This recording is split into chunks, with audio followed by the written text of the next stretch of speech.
قضا نمازیں ادا کرنے کا طریقہ کیا ہے؟ بہت سی بہنوں نے، بہت سے بھائیوں نے یہ سوال کیا کہ ہمیں قضا نمازیں ادا کرنے کا طریقہ بتایا جائے۔ تو آج میں آپ کو ویڈیو میں دکھاؤں گا کہ قضائے عمری کس طرح کی جاتی ہے۔ جو زندگی میں بہت سی نمازیں قضا کر دی ہیں، ان کو کس طرح پڑھا جائے۔ تو آئیے ویڈیو سٹارٹ کرتے ہیں۔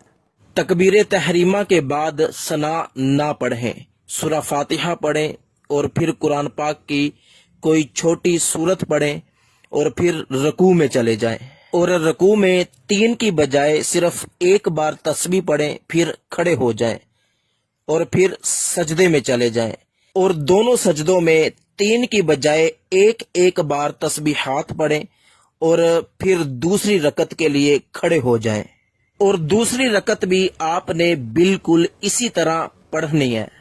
پھر دوسری رکعت کے سجدے کرنے کے بعد التحیات پڑھنے کے لیے بیٹھیں اور ورسولہ تک پڑھ کے کھڑے ہو جائیں، اور فرضوں کی تیسری اور چوتھی رکعت میں سورہ فاتحہ پڑھنے کی بجائے 3 مرتبہ سبحان اللہ سبحان اللہ سبحان اللہ کہہ کر رکوع میں چلے جائیں۔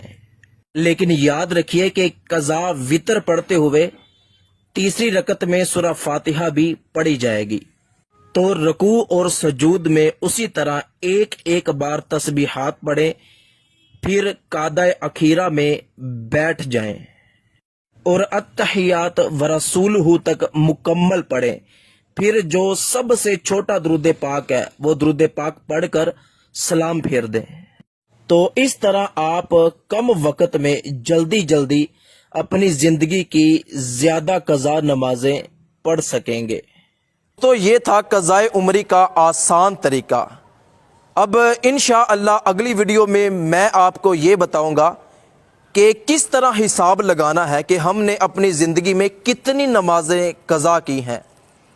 عورت کس طرح حساب لگائے گی، مرد کس طرح حساب لگائے گا، تو یہ انشاءاللہ ہم اگلی ویڈیو میں دکھائیں گے۔ اس ویڈیو کو لائک